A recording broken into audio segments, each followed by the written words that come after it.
Marami ang nanunukso sa Mundo Mo'y Akin co-stars sa sina Alden Richards at Luis de los Reyes na baka magka-developan daw sila, lalo na't pareho silang single ngayon. Totoo nga bang nagkakailangan ng dalawa dahil sa dami ng kanilang kissing scenes sa programa? Ang Starbites sa ni Lars Santiago. Magaganda ang natatanggap na feedback ng love team ni Alden Richards at Luis de los Reyes sa primetime soap nilang Mundo Mo'y Akin. Mas nakakakilig daw ngayon ang kanilang tambalan sa marami nilang eksenang magkasama. Si Elise kasi parang puro love. Dito, it's more on acceptance. Kasi po.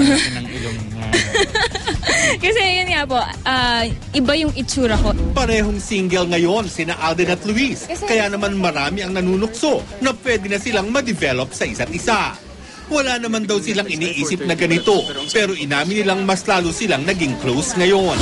Siguro ang nakakatuwa lang po kasi we never fail to discover something new sa mga sarili namin kapag nagkakatrabaho kami. Always may yung walang sawaan factor, walang sawaan factor. And nagkakagulatan kami in short. Totoo naman kayang mas nako-conscious sila ngayon sa Mundo Mo'y Akin dahil mas marami silang kissing scenes dito. Trabaho lang. And yung bottom line po, trabaho. Alden is very gentleman naman po. Ever since, so gampan. Lahat alalay lang. Alalay lang. Ba't ka nagkakagay? Alalay lang. Lars Santiago, GMA News.